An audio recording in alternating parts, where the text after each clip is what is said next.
Muito bem, a tarefa de hoje é bem generosa para com o meu coração. Nós vamos falar sobre o reino dos céus. E eu separei alguns objetivos bem básicos que, não que vocês não saibam, mas quando a gente prepara a palestra, quem mais aprende ou quem mais absorve daquilo é quem prepara, né? Então eu realmente precisava ler tudo isso aqui e estar hoje aqui com vocês. Nós vamos falar sobre céu e inferno, sobre a ótica da doutrina espírita. E vamos trazer aqui exemplos de espíritos que vivem felizes e infelizes no plano espiritual. E antes de nós começarmos a nossa conversação, eu gostaria de pedir licença ao nosso irmão Jacó, né? Frederick Finger, que é o autor do livro Voltei, que ele traz uma mensagem muito profunda, que eu gostaria que nós refletíssemos não somente neste início, mas durante a nossa conversação e que fechássemos com ela. Então, por favor, não me deixem esquecer, tá? E ele diz assim: o Evangelho de nosso Senhor Jesus Cristo não é apenas um conjunto brilhante de ensinamentos sublimes para ser comentado nas reuniões doutrinárias. É o código da sabedoria celestial, cujos dispositivos nós não podemos confundir. Olha a profundidade do que ele tem falado. O Evangelho de nosso Senhor Jesus Cristo é o código da sabedoria celestial que a nós não é dado o direito de confundir. O que ele quis dizer com isso? O Evangelho de Jesus convida-nos a refletir profundamente sobre a misericórdia e a bondade de Deus para conosco. Amando-nos uns aos outros, sem nenhum de outro discurso, sem nenhuma outra confusão, nós estaremos atendendo ao Evangelho do Pai. Nós estaremos atendendo às leis divinas de Deus. O Evangelho de Jesus é o código da sabedoria celestial. Sendo ele o código da sabedoria celestial, vamos nós aqui então refletir como é que nós temos visto, vivido, entendido, compreendido este código maravilhoso celestial, conduzido as nossas vidas e entendido como funciona o nosso momento de ser feliz ou infeliz na nossa escala evolutiva, encarnados e desencarnados. Responsabilidade para hoje, né? Em todas as épocas da humanidade, todos nós sempre mantivemos por intuição a ideia de que a vida futura ela vai ser feliz ou infeliz de acordo com o bem que eu houver praticado. Ou seja, eu vou ter uma vida futura, um céu para os bons ou um inferno para os maus. É ou não é verdade que a gente pensa assim, gente? Tanto é verdade que a gente pensa assim, quando acontece alguma coisa ruim que a gente está vivendo, né? A gente fala assim, o que eu fiz para Deus para estar vivendo esse inferno? Não é? A nossa ideia intuitiva de que o céu é para os bons e que o inferno é para os maus. Vamos entender isso um pouquinho. Porque essa ideia, a ideia da vida futura feliz ou infeliz, ela passa necessariamente pelo nosso desenvolvimento do senso moral. Vamos entender isso. À medida que eu desenvolvo moralmente todas as minhas capacidades, desenvolvendo os meus conhecimentos, eu melhor vou compreendendo o que é o bem e o que é o mal. Automaticamente, a minha responsabilidade vai sendo aumentada. E nas questões 629 a 630 e 32 do Livro dos Espíritos, nós temos lá o conceito que Kardec pede aos espíritos sobre a moralidade. E ele diz que moral é o bem proceder, é o proceder bem. E este proceder bem é viver em observância das leis divinas. Então, o bem é tudo aquilo que observa as leis de Deus. Consequentemente, o mal é tudo aquilo que se afasta das leis de Deus. Então, eu faço bem quando eu vivo as leis divinas, quando eu me esforço para viver as leis divinas, que estão gravadas onde? Na nossa consciência, mas que por amor do Pai Celestial são trazidas para nós constantemente, foram trazidas para o nosso irmão maior, que foi Jesus, ou que é Jesus. É por isso que o irmão Jacó diz que o Evangelho de Jesus é o código da sabedoria celestial. Se o Evangelho de Jesus é o código da sabedoria celestial, e nós sabemos que efetivamente é, agir de acordo com este código, esforçando-nos para que nós vençamos as nossas más tendências, é viver em moralidade. Consequentemente, é fazer o bem. E não é o bem para outrem. Eu estou melhorando-me como pessoa. Eu estou atendendo a escala evolutiva. Eu estou desenvolvendo moralmente. E à medida que vou desenvolvendo moralmente, compreendendo o que é bem e o mal, vou também ampliando o meu conhecimento ou o meu conceito de céu e inferno. Conseguem ver essa relação?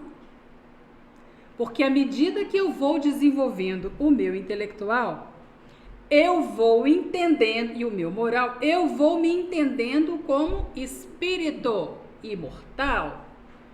E como espírito imortal, compreendendo a vida espiritual, eu vou me aproximando do conceito de justiça divina, vou compreendendo que céu e inferno não tem mais aquele conceito que eu imaginava antes. E que conceito era o que eu imaginava antes? Quando muito apegada às coisas da matéria, eu vou conceituar um céu como sendo um lugar de contemplação, porque eu acho que é um lugar que eu tenho que ir para descansar. Tanto é que a gente erroneamente fala constantemente, morreu, descansou, não é? A gente não fala isso? Só que nós sabemos que não é bem assim não, né? Não é bem assim não, morreu, descansou não, daí vai desenvolver isso para frente, né? Então, à medida que eu vou entendendo como espírito imortal, eu vou compreendendo a minha responsabilidade perante as leis, vou compreendendo a justiça divina. Céu agora passa a não ter este conceito de lugar contemplativo. E também passa a não ter mais o conceito de que o inferno é um lugar onde vai haver simplesmente torturas físicas, porque a gente nem fala das morais, né? A gente imagina torturas físicas. Quanto mais eu reconheço a espiritualidade, mais eu me aproximo da justiça divina. Então, para nós, os espíritas, este conceito de céu e inferno não pode e nem cabe, né, estar divorciado, estar desatrelado do conhecimento que nós temos da nossa essência de espíritos imortais. Agora passa a ter para nós uma outra responsabilidade, porque nos entendendo como espíritos criados simples e ignorantes, mas com capacidade para evoluir, nós vamos vendo a nossa responsabilidade perante as leis de Deus. E céu e inferno passa a ter para nós um conceito de estado de alma. Ui! Como é que é essa história? Não é mais um lugar de contemplação, nem é um lugar de sofrimento, de torturas físicas, agora é um estado de alma.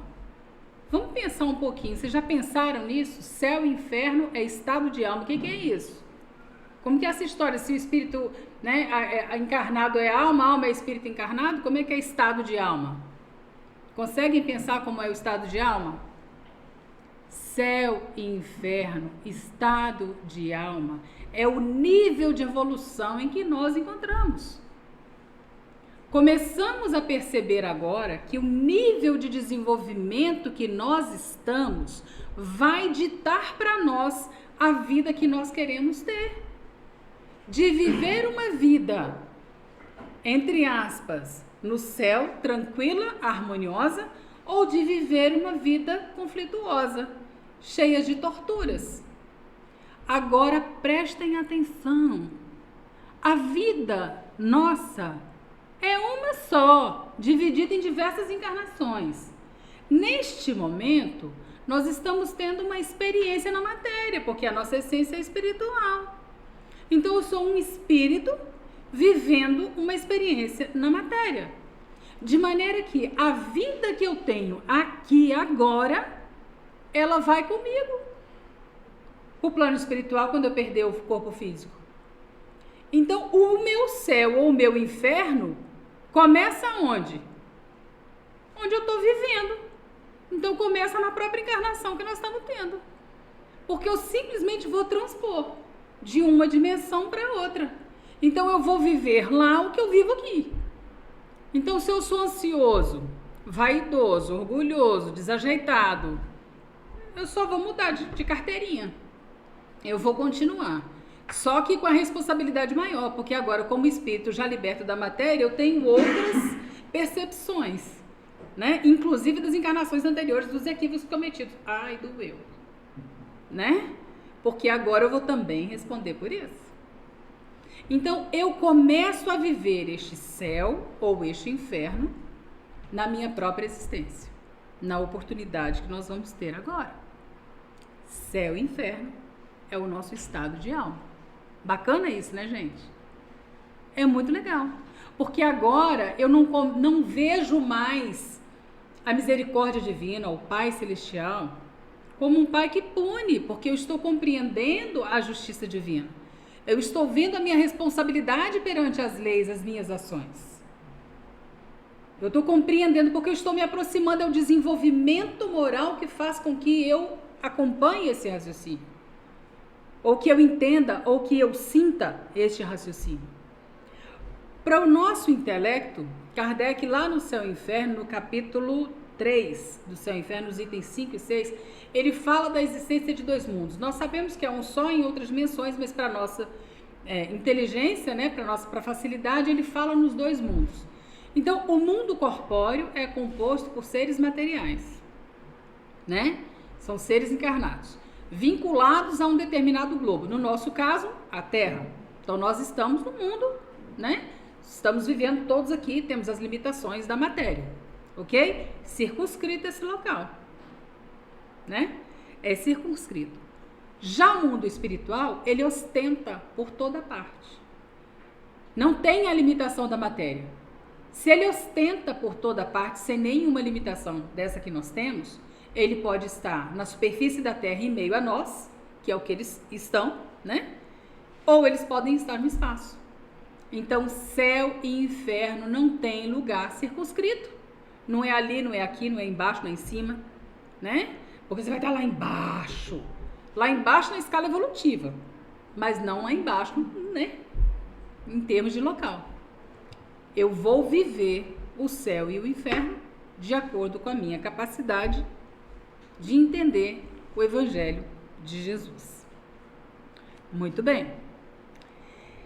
Pela lei do progresso, lei divina, gravada na nossa consciência, nós temos a capacidade, simples e ignorante é o que nós somos criados, mas nós temos a capacidade de adquirir habilidades e conhecimentos, fazer escolhas em razão do nosso livre-arbítrio.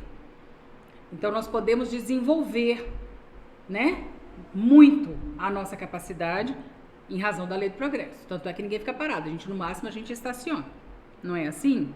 E adquirindo novos conhecimentos, nós passamos a ter novas faculdades, consequentemente, novas percepções, novos gozos.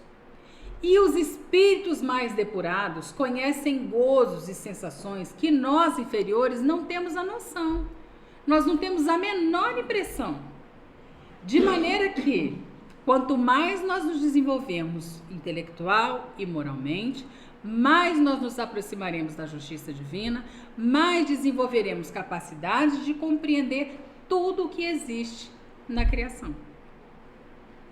E aí lidamos melhor com os nossos conflitos, com os nossos problemas.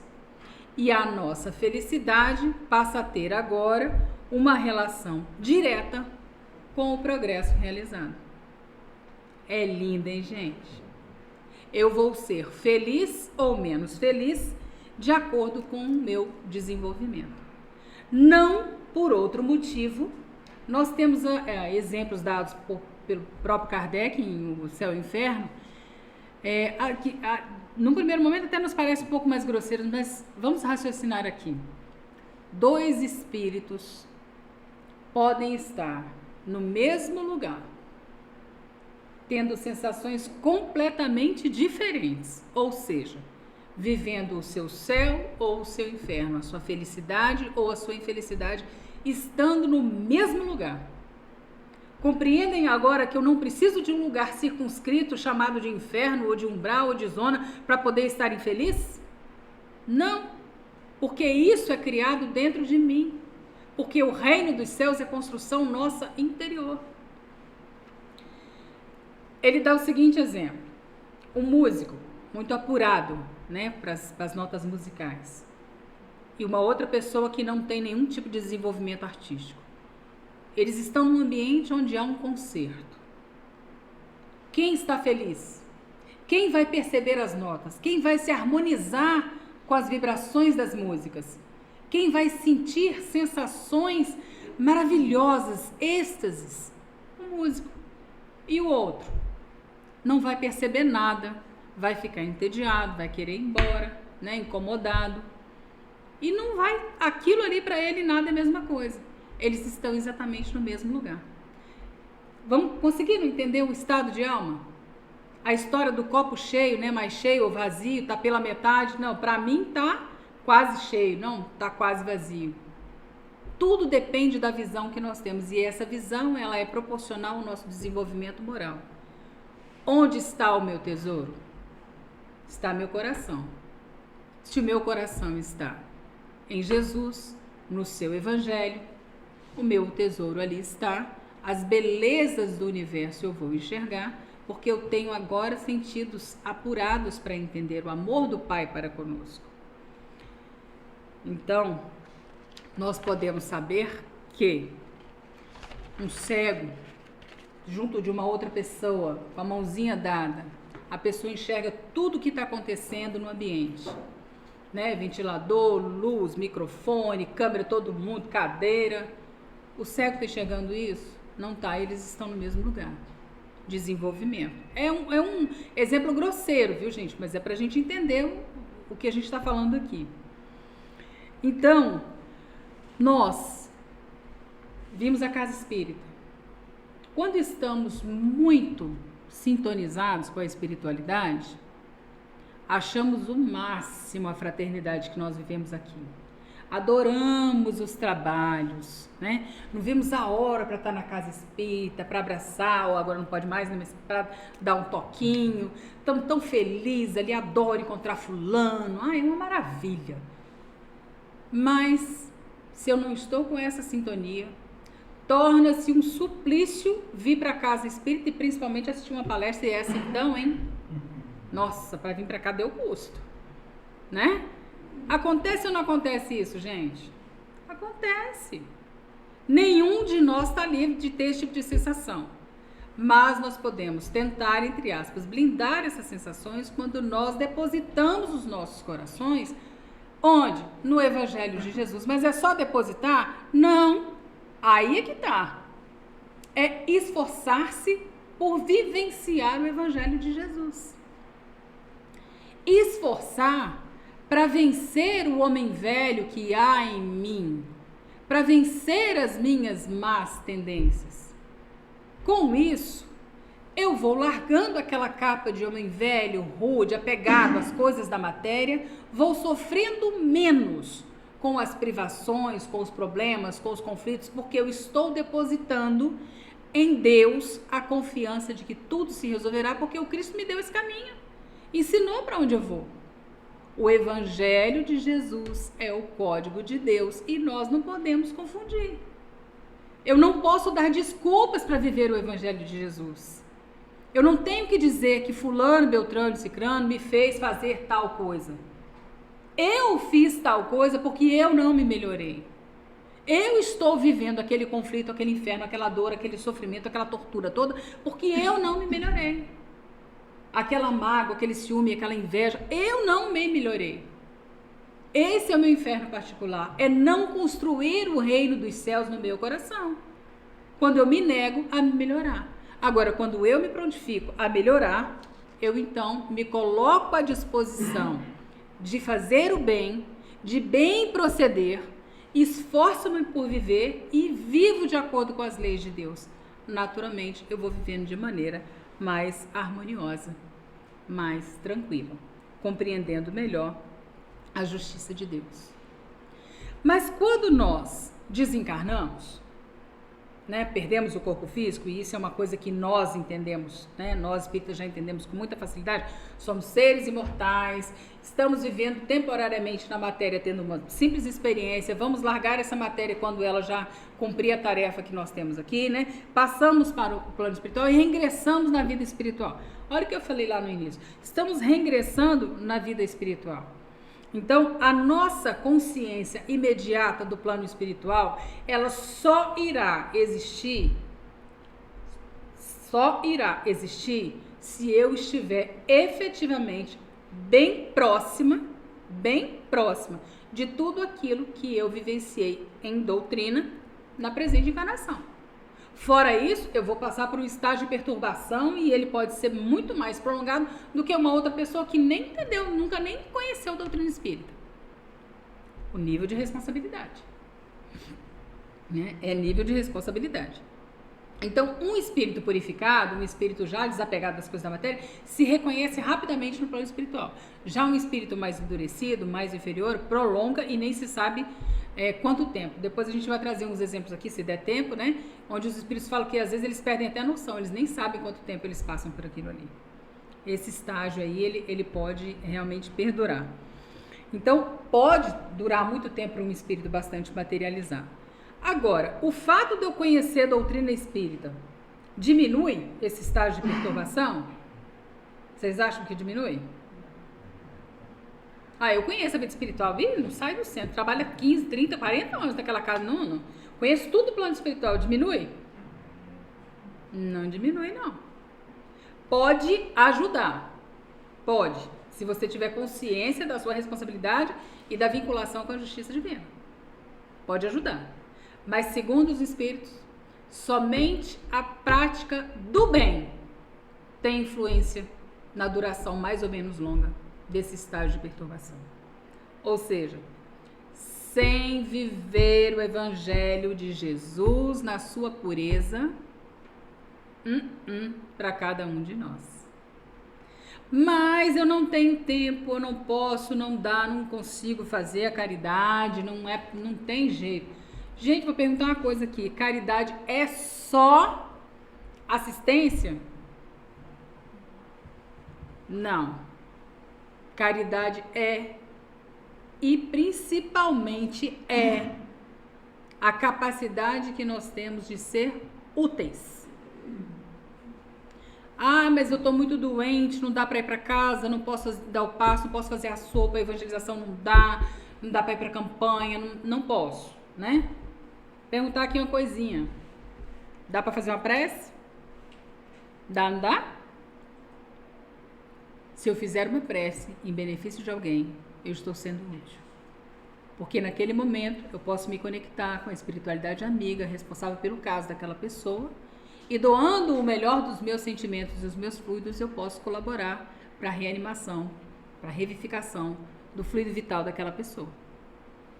Então, se eu puder ser útil, que eu seja. Porque se eu deixar a oportunidade de ser útil, de auxiliar, passar, eu serei responsável pelo mal causado por aquela ausência do bem. Olha a responsabilidade aí.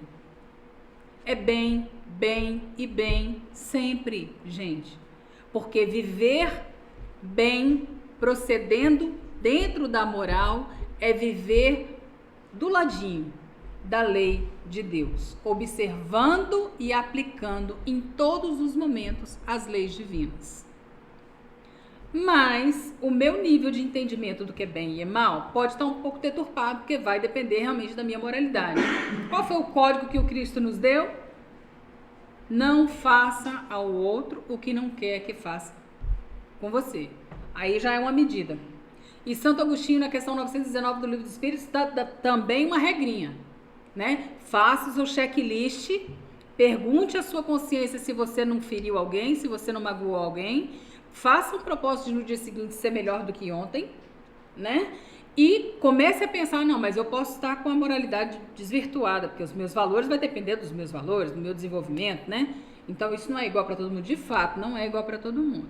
Mas a fórmula é a mesmíssima. Se coloque, se projete para fora e verifique se aquilo que está sendo feito, que você está fazendo com o outro, se fosse feito com você, que peso que teria. Porque a justiça divina tem uma balança só. Então não tem escapatória para nenhum de nós que já conhecemos o Evangelho de Jesus, somente para todos nós que já estamos na casa espírita e nos reconhecemos como espíritos imortais. Vamos simplesmente levar para o plano espiritual a vida que nós temos aqui. É só passar a portinha. É a mesmíssima vida. Só que agora, com a percepção do espírito, porque já não está mais tão preso à matéria, nós teremos uma responsabilidade aumentada, porque aí vem o peso da nossa consciência de tudo aquilo que a gente fez ou deixou de fazer.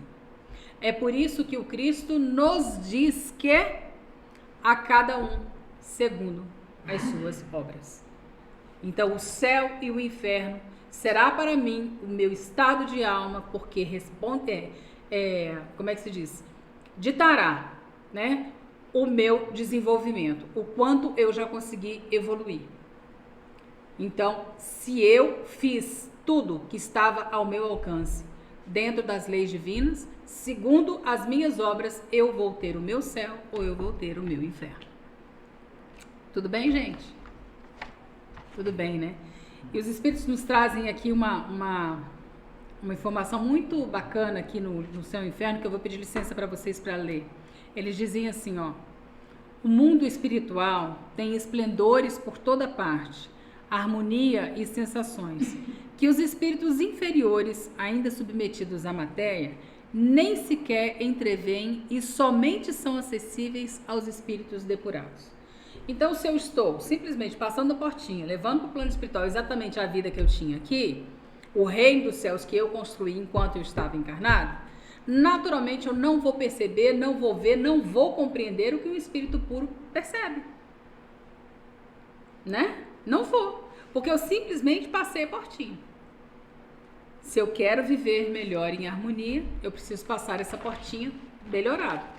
Porque quando eu passei de lá para cá, eu fiz um monte de compromisso, né? Um monte de compromisso. Eu não posso deixar essa oportunidade passar. E aqui nós vamos... Quantas horas, gente? Eu tenho ainda horário? Ah, é? Tem mais 20, né? Tá. Então, tá bom. Então, nós vamos aqui pedir licença a vocês para trazer uns exemplos muito interessantes da condição dos espíritos quando chegaram ao plano espiritual. Aqueles que não conheciam, né, o plano espiritual, aqueles que conheciam aquela história, acredito, não acredito, né? E aqueles que não demonstravam que conheciam, mas tudo faziam como se conhecesse.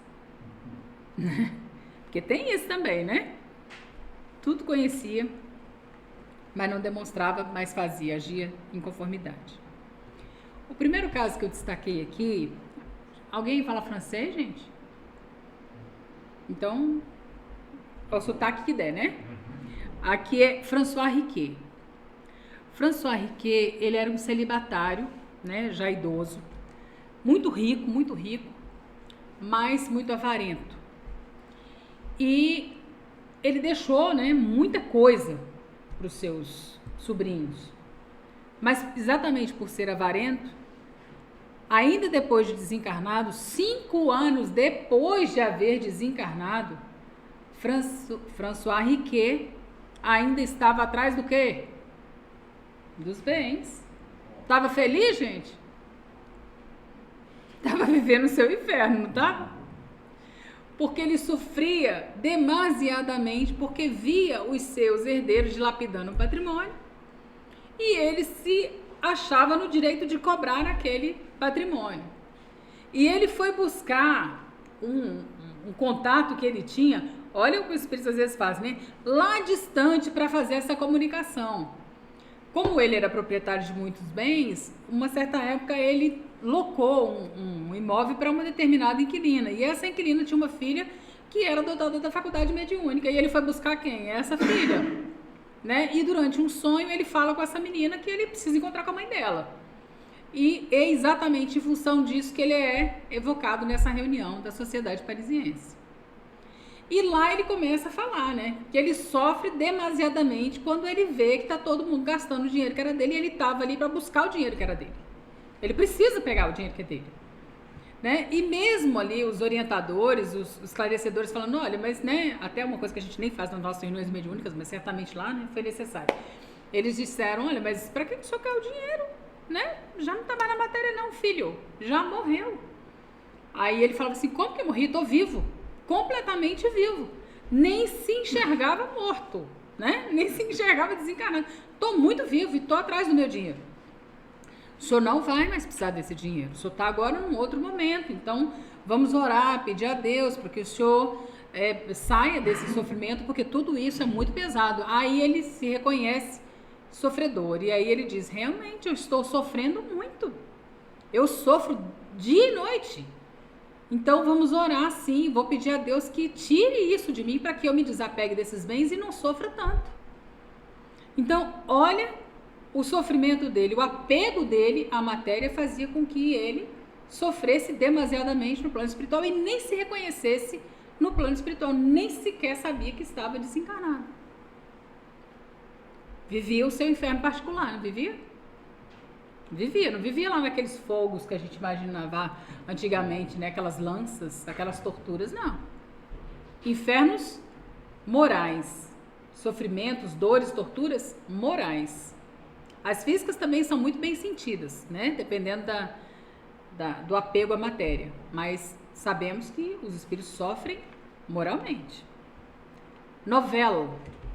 Novelo é um jovem de 24 anos que desencarnou e estava extremamente revoltado, porque, né? Muito novo, muito cheio de vitalidade, deixou a vida e se encontrava num desespero e numa angústia tremenda. Precisa de ajuda? Não? Tá certo?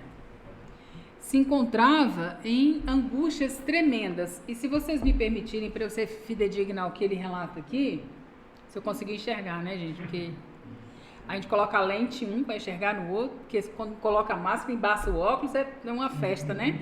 Então, para evitar, a gente coloca a lente para chegar com um e fazer com outro, aí dificulta, né? Mas vamos lá. Então, ele diz assim, olha,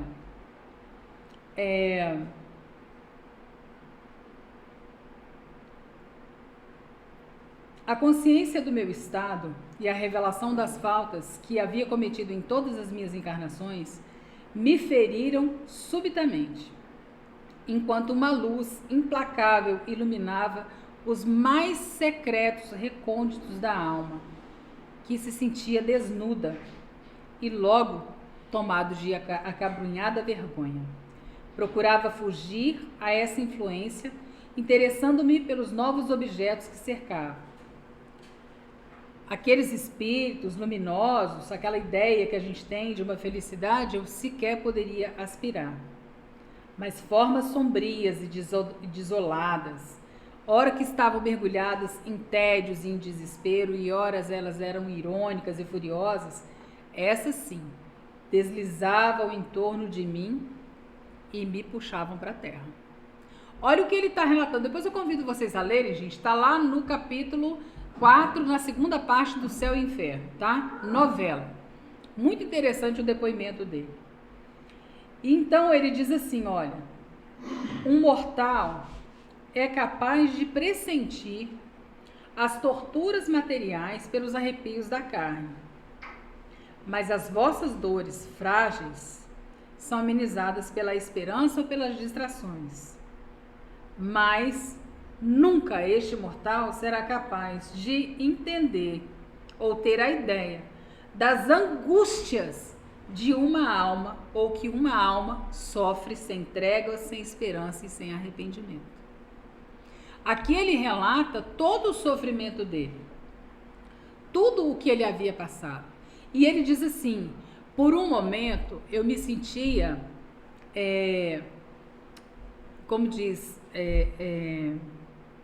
muito abatido por tudo aquilo que eu estava vivendo. Mas de repente eu fui tomado por uma revolta. Porque ao mesmo tempo que eu invejava aqueles espíritos felizes, eu tinha ódio daqueles que me torturavam. Então eu fui tomado por uma revolta. Então veja o conflito que esse espírito estava vivendo no plano espiritual.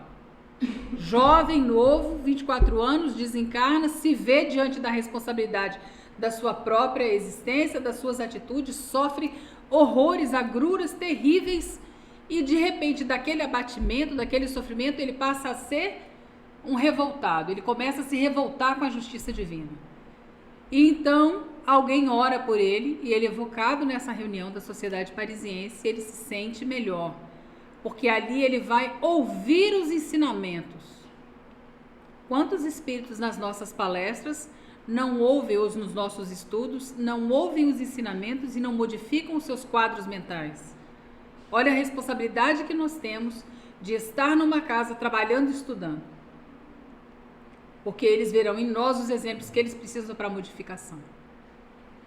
Então ali, ouvindo aqueles ensinamentos, ele entendeu e ele teve o primeiro contato, entre aspas, agora se revela para ele Deus na sua justiça divina.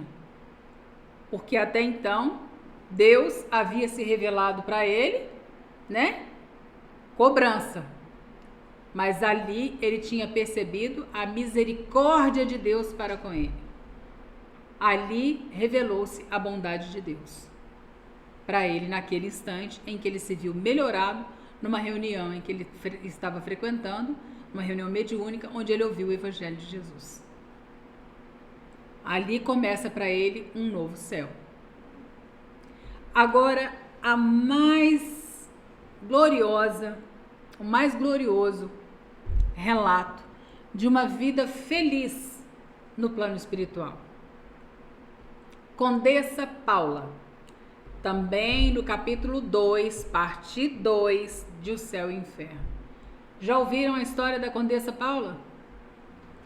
Condessa Paula, segundo uma nota de Kardec, lá no rodapé de O Céu e o Inferno, é o retrato vivo daquela senhora da sociedade dos infortúnios ocultos que nós lemos no Evangelho segundo o Espiritismo.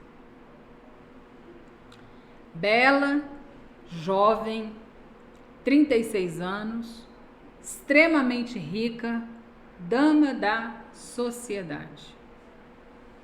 Desencarna em 1851 e é evocada por um primo dela que inicia no Espiritismo 12 anos depois de haver desencarnado. É que ela vai dar esse relato. No funeral dela, segundo relata Kardec, não havia uma pessoa que pudesse dizer alguma coisa de mal sobre ela, de tão generosa que ela se mostrava para todos indistintamente, mas em especial para os mais necessitados.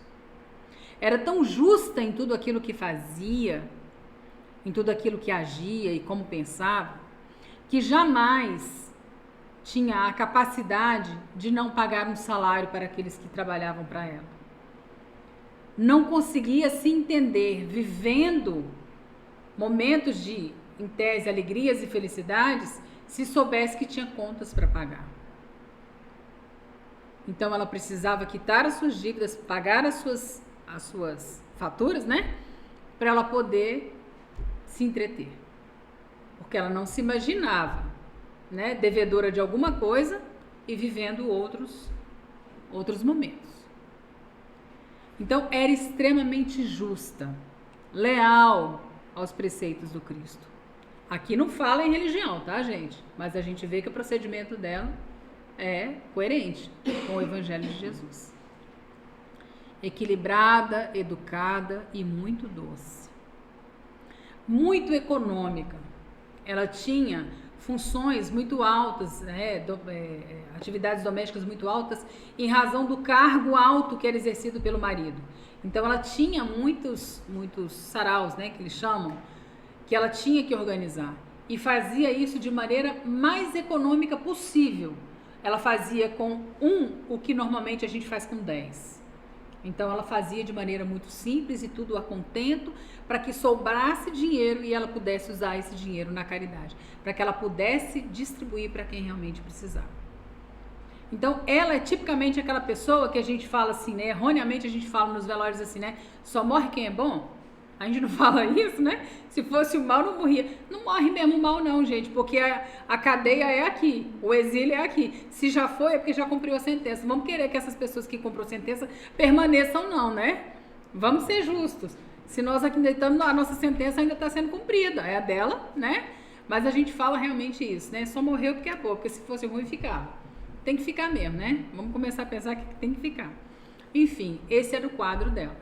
E quando evocada, ela diz exatamente assim, vamos achar a Condessa Paula aqui, porque eu não posso nem ousar falar o que ela falou, né? Porque aqui tem que ser ela.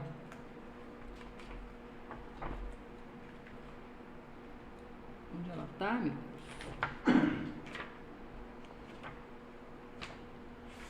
Olha, vocês vão ousar com a caridade comigo, né, gente? Marquei.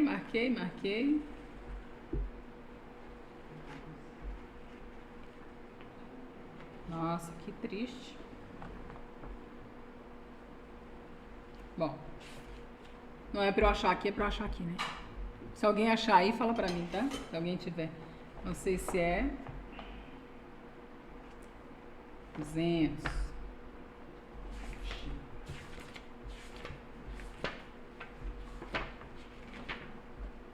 Tudo marcadinho, ó, gente, ó. Tudo colado. Achei. Tudo coladinho, ó. Tudo arriscado, tudo colado. Bom, ela diz assim, gente, quando ela é evocada. Tens razão, meu amigo, em pensar que eu sou feliz. Realmente eu sou muito feliz. Muito mais do que qualquer linguagem pode exprimir, embora eu ainda esteja muito longe do último grau. Aqui, tudo transpira amor, confiança e sinceridade. Por toda parte, corações amantes, amigos por toda parte. Em parte alguma, invejosos e ciumentos. É este o mundo em que eu me encontro, meu amigo, ao qual chegarás um dia, se tomares o caminho reto. Entretanto, a felicidade uniforme me fatigaria. Não acrediteis que a nossa seja isenta de peripécias, nem concertos perenes, nem festas intermináveis, e nem a beatífica contemplação por toda a eternidade. Olha aí, ó, vida contemplativa. Não existe lá não, tá? Aqui é vida, movimento e atividade. Cada um tem a sua missão a cumprir. Protegidos a velar, amigos terrenos a visitar, mecanismos da natureza a dirigir, almas sofredoras a consolar. É um vai e vem contínuo, não de uma rua ou outra, porém de um mundo ao outro. Mas não pense que eu iria ver tudo isso e não trabalhar. Eu me sentiria envergonhada de ver que todo mundo trabalha e eu não trabalharia. Neste momento, a terra é a nossa grande preocupação. A terra há de passar para a regeneração, porque tudo há de se cumprir. Então, todos estão trabalhando para a terra, para nós que estamos aqui na terra. E ela diz assim, essa é a parte mais interessante, apesar de tudo ser interessante no que ela relatou, né? Não foi sem luta que eu alcancei essa posição. Oi? Extremamente feliz no plano espiritual, porque na última encarnação ela foi extremamente evangélica. Vivenciou o evangelho de Jesus. fez obras. Não foi sem lutas que eu alcancei essa posição. Durante várias existências eu passei pelas provas do trabalho, pela miséria que voluntariamente eu havia escolhido. E tudo isso para me fortalecer e depurar a minha alma. Tive a felicidade de sair vitoriosa de todas essas provas, mas me restava uma e a mais perigosa, a da riqueza. Olha aí, a última encarnação em que ela foi rica era a prova da riqueza pela qual todos nós iremos passar. Mas antes de passar pela prova da riqueza, ela passou por provas de miséria, de reveses, de sofrimento, de agruras, porque isso dilapidou a sua alma. Isso a preparou para aquele momento em que ela teria uma vida abastada, para que ela não se perdesse tanto. E ela nos dá um recadinho. Olha aqui. Trabalhadores, eu estou nas vossas fileiras. Eu, a dama nobre, ganhei o pão, assim como vós, com o suor do meu rosto. Passei privações, sofri reveses e tudo isso me ajudou.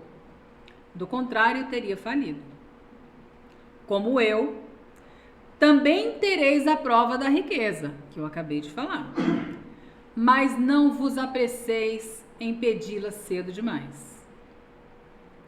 Ricos, tende sempre em mente que a verdadeira fortuna, a fortuna imperecível, não existe na terra. Procurai antes saber o preço pelo qual podeis alcançar os benefícios do Todo-Poderoso.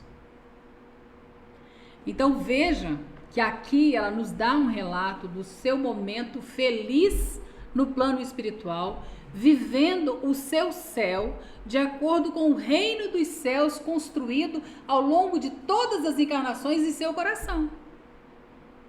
Ela simplesmente passou para o plano espiritual sendo a mesma, como o somatório de tudo que já viveu, e tendo sido exitosa na última encarnação da riqueza. E aqui ela nos traz todo um relato de felicidade. Ela vive este céu. Como é o céu que cada um de nós quer viver? Como nós queremos estar no plano espiritual? Principalmente nesta encarnação em que nos foi dada a oportunidade de conhecer a doutrina espírita, em de estar próximo do Cristo redivivo. E se estamos aqui é porque nós precisamos de todo esse esclarecimento e porque já estamos na categoria de espíritos prontos e aptos a compreender o Evangelho de Jesus. Coisa que há muito tempo lá atrás nós nos negamos a fazer. Mas nesta encarnação nós estamos recebendo a bênção, a glória de ter o esclarecimento da doutrina chegando aos nossos corações, dizendo a cada um de nós que Deus é o nosso Pai Criador, somos espíritos imortais, temos uma lei do progresso por meio da qual nós vamos evoluindo e conseguindo cada vez mais as paragens próximas daquilo para o qual nós somos criados, que é a perfeição. Se queremos ter uma vida harmônica, feliz, tranquila, trabalhemos em nós o despojo do homem velho, os vícios antigos, as más tendências. E aí vem a exortação de Kardec: reconhecereis o espírita pelo esforço que ele faz de vencer as suas más tendências. Então a oportunidade já nos foi dada lá atrás.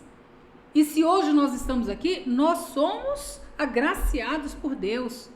E Deus ampara toda e qualquer pessoa em todos os momentos, em qualquer lugar. Não existe nenhum lugar circunscrito, não existe possibilidade da misericórdia divina não alcançar. Confiemos nisso. mas façamos a nossa parte, vivendo o Evangelho de Jesus como efetivamente ele precisa ser vivido e não somente comentado, como diz o irmão Jacó. Não vamos apenas comentar nas nossas reuniões, vamos nos esforçar para viver, construindo o reino dos céus em nossos corações, para que nós possamos efetivamente ter uma vida feliz desde logo e transpondo isso para a vida espiritual, vivendo o céu, escolhendo o céu para o qual nós queremos estar, ou no qual nós queremos estar. Céu e inferno é estado de alma. Estado de alma é o nosso nível de evolução moral e intelectual.